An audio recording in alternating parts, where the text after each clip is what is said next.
All right, so welcome back to the Young Idealist in my ongoing series on classical German philosophy and post-Kantian thought. We return today to Germany and then are going to fly over to the United States of America. We are talking about the political philosopher Leo Strauss. And in order to talk about Strauss's life and philosophy, I brought in Jeffery A. Bernstein, who is a professor in the Department of Philosophy at the College of the Holy Cross. His areas of specialization are in Spinoza, German idealism, Jewish thought, and his current work concerns the relation between philosophy, thought, and Jewish thought. His first book, Leo Strauss on the Borders of Judaism, Philosophy and History, was released by SUNY Press in 2015. His co-edited volume, Leo Strauss Contemporary Thought, Reading Strauss Outside the Lines, is out in SUNY Press and was out in SUNY Press in 2020. So thank you very much for being here, Dr. Bernstein, and welcome to the Young Idealist. Thank you for having me, Christopher, and thank you to all the viewers who are tuning in. So perhaps you could introduce who Leo Strauss is and why you think his philosophy is important today. Leo Strauss was a political philosopher who spent much of his career at the University of Chicago. For me, and again, there's an expression, 3 Jews, 4 opinions. I think you could probably say 3 Strauss scholars, 4 opinions as well. For me, he's important because he not only has read and talked about almost the entirety of the history of Western philosophy, but also because in certain distinctions that he makes, Athens and Jerusalem, the ancients and the moderns, he allows us an optic or a lens to view the entire history of philosophy through those binaries. And for me, it's just a fascinating and crucial way to approach the history of philosophy. Well, that's great. And actually, this series has focused on many of the German Jewish thinkers in the tradition. So Rosenzweig, Mendelssohn, Maimon, and I hope to do, Cohen and Kassir and many others as well. And Yep. so having someone here to talk about Strauss is very important. So I really, really enjoyed your answer. Thank you so much. I was wondering if you could give a brief biography on Strauss's life. It doesn't have to be too exhaustive, perhaps just, maybe focus on the main events. Sure, absolutely. Strauss was born in 1899 in Kirchen, Germany. He had to a middle-class Orthodox Jewish family that didn't really know much about Judaism other than observing the ceremonial laws. He studied philosophy at the gymnasium, where he appeared to decide at that point that he wasn't a believer, although, as we might see, for him, being a Jew and being a believer are not identical terms. In his 20s, he read everything by Nietzsche that Nietzsche had ever written, he says, and he was, from what he, at least from what he understood of it, he completely was what we might call a true believer. So Nietzsche, formative for Strauss in his early days. He enrolled in the University of Hamburg, where in 1921 he wrote a dissertation on the problem of knowledge in the philosophical doctrine of Jacobi, and he wrote it under Ernst Cassirer. He also attended courses at Freiburg and Marburg, including ones taught by Husserl and Heidegger. And then in 1929 and 1930, he discovers something that leads to what he calls his reorientation. It's in a text by Ibn Sina, or who we might think of as Avicenna. It says that the discussion of prophecy is adequately found in Book 10 of Plato's Laws. And all of a sudden, the neurons start firing, the fireworks go off, and Strauss thinks, aha, prophecy is a political issue, right? Religion, there's a connection between the theological and the political, which becomes for him the theological political problem. In 1935, he flees Germany for Britain, ultimately ending up in the United States in 1937. Where he taught for a while at the New School.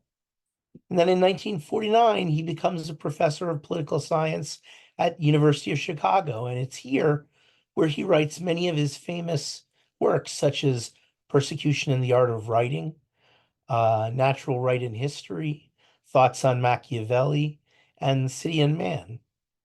In 1969, he moves to Claremont McKenna College for a year and then to St. John's College in Annapolis in 1970, where he was a scholar in residence until he died in 1973. And he was then buried in the Annapolis Hebrew Cemetery.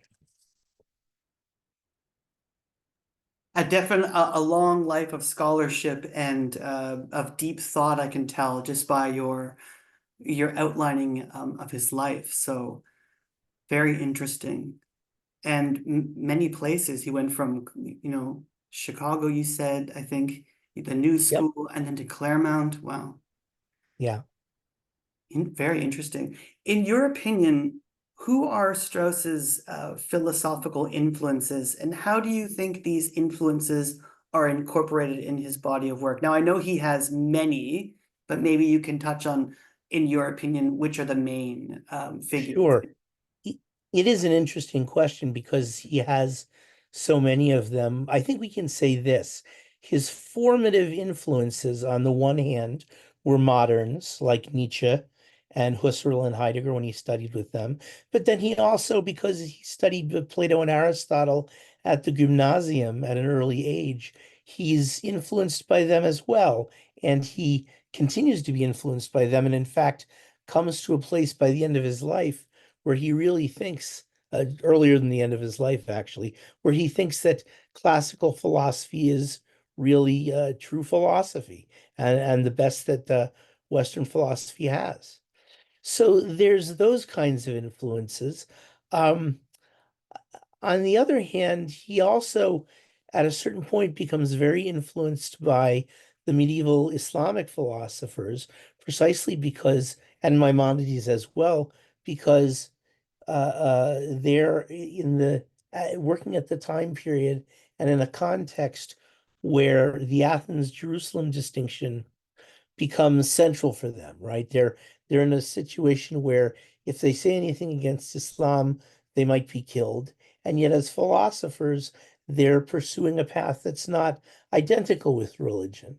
So that may be giving you more than you needed for No, no, his that's great. relevance. Now this wasn't one of the questions I had sent you, but now that you brought this up, I just wanted to ask you, what is Strauss's relationship to Jewish thought and Judaism? You said at this early age he wasn't very, knowledgeable of Judaism, but then he gets to some of these sources. Maimonides, of course, is a pillar of Jewish thought as well. So what is Sure. his kind of relationship to Jewish thought and Judaism? Sorry.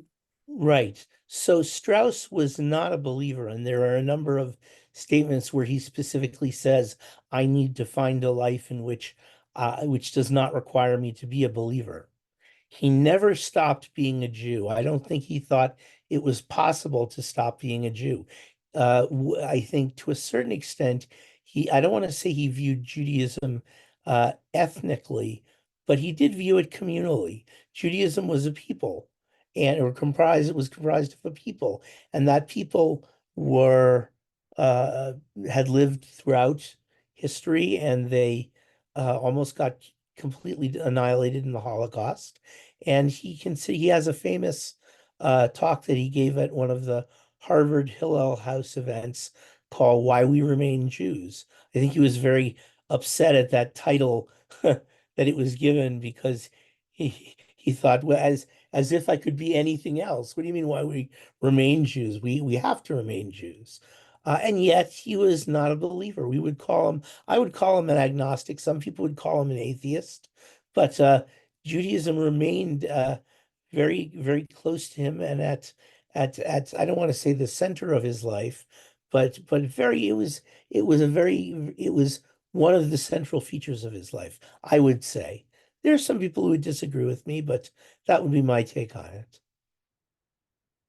Well, thank you for your very lucid answer and for being so clear about these issues. How would you describe Strauss's political philosophy?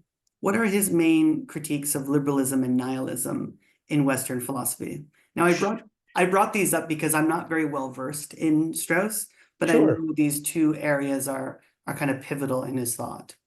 So his critique of liberalism is also interesting. In one sense, it's a critique of philosophical liberalism. Yeah, He did believe that there was a liberalism in ancient philosophy that was fine and not a problem at all. The problem for him was more an issue, and this will tie in liberalism and nihilism at once. It's a problem with modernity. I think he felt that modernity was a radical rejection of pre-modern thought, that it was based on a certain conception of natural science, a certain rejection of both religion and pre-modern philosophy, and that it kind of, one way to put it is that it substituted, for teleology, it substituted mechanistic causality. So we might say that there's no more, there's nothing like a natural teleology that we can look towards. There's no discussion in modern philosophy of the one thing needful for life. And for Strauss, philosophy was above all else a way of life, right? Not simply an academic discipline. Um, and I think he saw in modernity, certainly in liberalism, that it may have its strengths, but it doesn't have the ability to constitute its own telos. That said, he was very, very suspicious and a very big critic of historical teleology. He thought that the replacement of nature by history was very, very problematic, and to a certain extent helped to lead to nihilism, because ultimately, when even with Kant and Hegel, when they write about history, they're still operating with the notion of either nature or reason right. that is transhistorical. By the time you get to Nietzsche and certainly Heidegger and Collingwood, uh, it becomes unclear that that's the case, and so we're left with a kind of nihilism of not knowing what we're searching for, of not knowing even the eternal questions. And for Strauss, as a philosopher, that's all we have are fundamental questions that are given no theoretical answer. There are practical solutions we might adopt at any given point, but they're not answerable theoretically. Uh, but to have even lost those questions uh, is a big problem for Strauss. And I think we can see that this is a very modern concern of his. Uh, it's a concern about that comes from Heidegger and Nietzsche about losing the questionability of the question. Yeah, And so his return to the wisdom of the ancients can't be understood simply as an attempt to become a pre-modern himself, mhm, right? Strauss is a modern. That doesn't mean that he agrees with all modern philosophy, but right. it means that he's operating in modernity and he's not concerned with trying to reinstantiate the social conditions that would give rise to pre-modernity. He's interested in maintaining and recovering and restoring the wisdom of pre-modernity. Fantastic answer, and you really set up the juxtaposition between modernity um and liberalism and nihilism very nicely, and I'm getting a much clearer picture as you navigate us through his thought. So thank you so much for that You're really welcome. lively answer.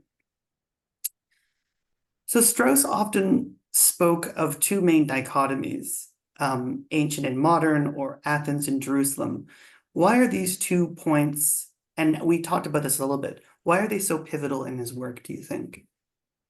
I think Strauss felt that in modernity, philosophy had been overtaken in its rejection of pre-modernity by a kind of ideology that was foreign, or at least not quite so hospitable to philosophy. So one way to put this is that he has no problem with Locke, Hobbes, Rousseau, Kant, Hegel.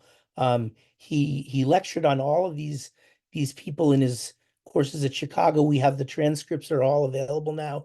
So he doesn't have a problem with them as philosophers, Spinoza as well. Um, he has a problem with the ideology of modernity as simply correct, the idea that modernism simply answers all the problems and that there's no reason to go back to the ancients. And so the distinction of the ancients and the moderns, while many Strauss scholars take that as the fundamental distinction, I would actually argue that it's a distinction for us as, as potential philosophers, right? That it's something to help us rather than a kind of philosophical distinction in and of itself. Right? The ancients didn't think of themselves as ancient; they thought of themselves as philosophers, and the medievals thought of themselves as philosophers as well. It's only in modernity that people start wondering and thinking, how am I different from? But they're still in dialogue with the ancients. It's just a dialogue that gets at some points convoluted. So I would say that that distinction, while very important for Strauss, is important for Strauss. It's ultimately a historical distinction, and it's a distinction that Strauss ultimately would like to do away with. He makes reference to what he calls the cave beneath Plato's cave. He says, in modernity now, we're in a second cave, a cave below the cave that's limited by our historicist worldview. And what we're trying to do is we're trying to get back to the original natural cave, right? Because from then we can possibly go on and do philosophy. And I think that the ancients and the moderns distinction is to help us get out of that cave below the cave so that we can make it back to the natural cave. Now, for me, and again, not everyone agrees with me, but for me, the real philosophical distinction out of those two is Jerusalem and Athens, because that's the distinction between whether we live a life according to uh, God's ordinances or whether we live a life according to reason. Now, let me unpack that a little bit because I think ultimately what's at issue, some people think of the Athens Jerusalem distinction as a distinction between reason and faith. And I don't think it's quite that simple, although that becomes a part of it. Jerusalem and Athens, named for Strauss, two almost Aristotelian desires of the soul. So Athens names for Strauss that desire of the soul for intellectual freedom, for freedom based on reason. And Jerusalem names that passion of the soul, which seeks peace and order and justice and all of those things. And so those two for Strauss are not they're not separate. They're constantly in dialectical tension in each human being's soul. Each human being will have a preference for one over the other, but they're in dialectical tension. We can even say, according to Strauss, that they have the form of something like an indeterminate dyad, where they're fighting each other, but actually part of each is inside the other as well. Um, and this is a distinction that is transhistorical, and it ultimately gets at the heart of what for Strauss is the interesting question, which is the right way of life for humans to live?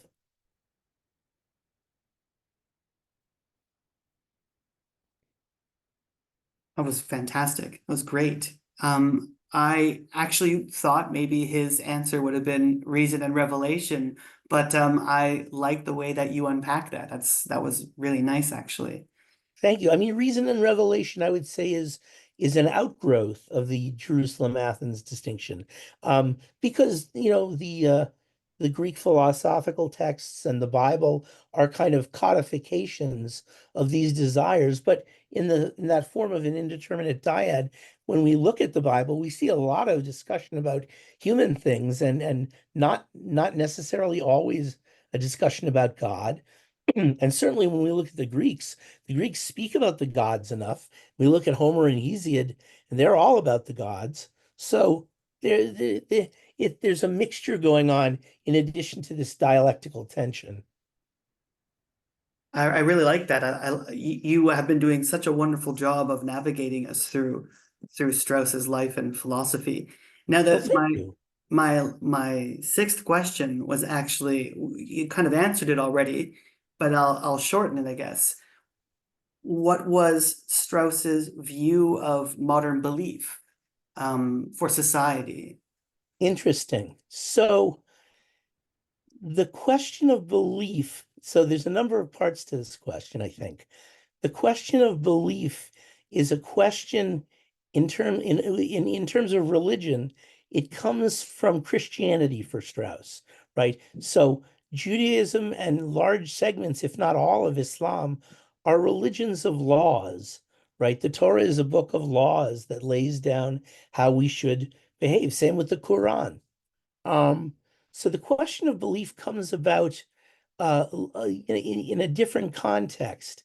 So belief in modernity, I mean, to a certain extent, Strauss thinks that modernity is in part a secularization of Christian impulses. And so to that extent, belief would be people would have beliefs. Why wouldn't they have beliefs? It's a structure that comes from the Christian religion.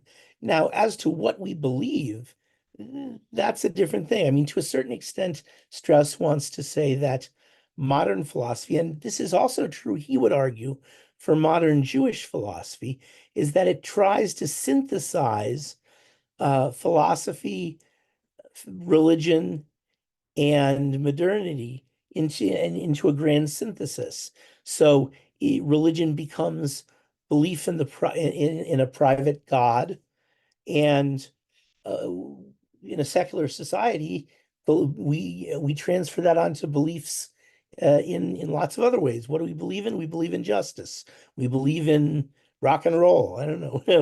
We believe in a number of different things that kind of come from this synthesis out of its Christian origins. Strauss wants to recover the Athens and Jerusalem distinction precisely to kind of get us away from syntheses, which for him never work, right? There's always going to be something that rears its head above everything else, and and that's just the way it is. So in modernity, what rears its head is a belief in, philosophically speaking, liberalism. Strauss, I think, was a very big defender of liberal democracy, especially in the United States.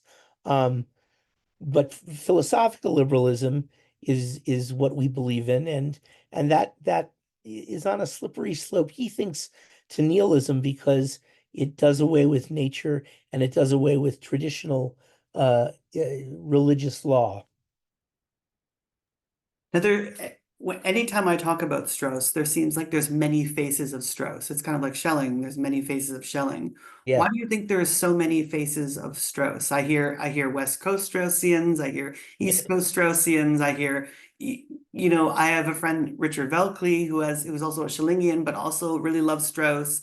So sure. there's lots of Straussians and lots of different faces of Strauss. Why do you think that is the case? So if you mean different faces of Strauss as to different groups of Straussians. Um, that I think has to do with the fact that he was a popular teacher and people were really compelled by him, and people went off and started to take him in different directions. So the East Coast Straussians, I'm going to simplify this very much. The East Coast Straussians kind of emphasize Strauss, the philosopher who is motivated by Eros. The West Coast Straussians emphasize Strauss as the political thinker who's emphasized by thumos and spiritedness to defend the United States.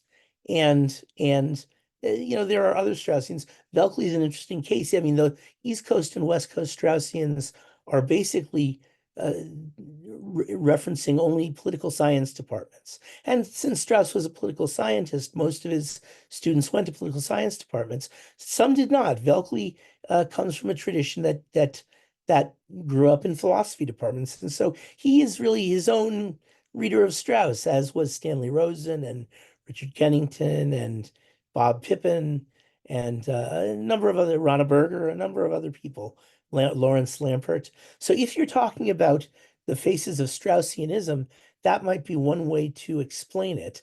If you're talking about Strauss himself, the different phases of Strauss, uh, then I'd say Schelling is a very good comparison because they were both thinkers that for whom philosophy was ultimately a search, right? When Schelling talks about systems, he's talking about systems, but he says there are many systems, right? This is in the I think it's the Erlangen lecture. He says there are many systems. How do we know that what the real one is? And it's a matter of traveling through all of them in order to kind of see what philosophy really is. And I think Strauss had a similar path, right? He would move from Spinoza to Hobbes to Machiavelli to the early moderns to the medievals, or to the medievals to the early moderns to the ancients. He was more about the journey. Philosophy as a way of life really, I think, captures Strauss's impulse to the T, I would say. And see, and now I know why. Now I'm very glad that I invited you here because when you speak about Strauss, your eyes light up. You have this very, very deep, like very, like a loving passion when you speak about him. So super glad that you came here and discussed with me Strauss and his philosophy and his life. One last question. Sure. Well, it's two parts, I guess. Yep. First, how did you how did you first come to the thought of Strauss, and how has it influenced your own research? And second, for those viewers at home who haven't read Strauss, where do you think would be a perfect place for them to start to get a good Mm, grasp of Strauss's sure. thinking? Sure. Those are great questions. For me, I had heard about Strauss as an undergraduate and as a graduate, but I didn't really spend much time with Strauss. I read on my own a lot. My dissertation advisor was not, she didn't do her dissertation with the Straussian, but she sat in on a reading group at her institution with Straussians, and she would always say things to us like, read Strauss in moderation, but avoid the Straussians because you don't know what they're up to and you never know. And what I realized she was doing much later on, after I got tenure, was she was trying to avoid any kind of mimetic appropriation of style, right? She didn't want to create disciples. Um, I had done my dissertation on Spinoza, Schelling, and Heidegger on the question of human freedom. And I was going to, what I realized ultimately, to make a long story short, was much later on, I realized that Strauss was covering all these issues. Now, how did I come to that? I was having dinner with a good friend of mine, Alan Udoff, and I asked him, who for you is the most important thinker in Jewish thought that will last for the ages? And he said, I think it's Leo Strauss. I think it's because he recovers the ancients for us, and in a way that, Levinas doesn't, Cohen doesn't. And he learned this reading of the ancients, he learned it from Heidegger. And he said, if the most important Jewish thinker is who he is because of Heidegger, that's a debt that almost in principle can't be repaid. And I thought, okay, now I have to go back and read and read all of this stuff. And when I read it, the bug bit me. And I realized that Strauss was talking about human freedom. He was talking about natural necessity. He was talking about all the things that I cared about in Spinoza, Schelling, and Heidegger. Uh, Strauss was talking about. And so while I had out a number of papers on Spinoza and Schelling, uh, in my early career, uh, when I started to really read Strauss seriously, the lights just went off. And at that point, it was like, no, I need to finish this. So that was my path to Strauss. In terms of where people should begin if they haven't read Strauss before, I'll say I think where I began was the book What is Political Philosophy and Other Essays. And I think that's just a wonderful collection. The lead essay is one that he gave in Jerusalem. Uh, and it's bringing to a certain extent the question of Athens and Jerusalem to Jerusalem. It has essays on ancient philosophy, on medieval philosophy, on early modern philosophy. It gives the broad overview that you kind of want when you're approaching something for the first time.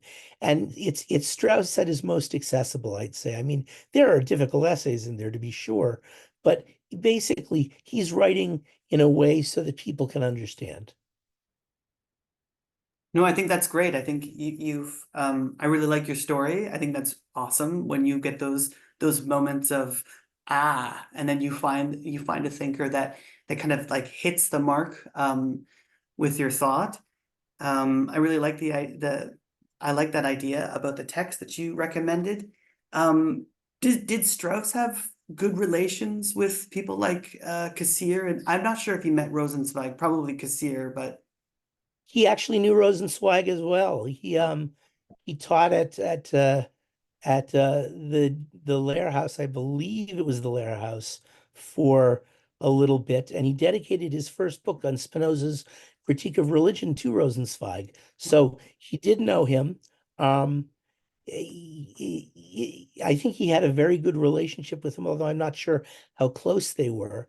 I don't believe he was very close with Cassirer.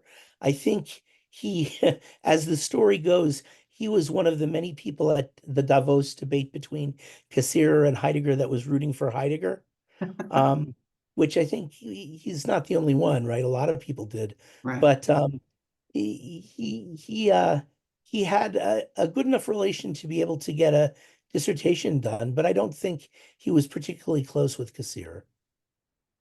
Well, Dr. Bernstein, thank you so much for navigating us through this very rich thinker, and you've definitely given me fleshed out who Leo Strauss is, and I think you're not only going to be a wonderful asset to this series, but I think everyone at home who don't know Strauss or who do know Strauss's thought will get a real interest out of this episode. So I have to thank you so much for this. Thank you for having me on, Chris, and thank you to the viewers for staying with us.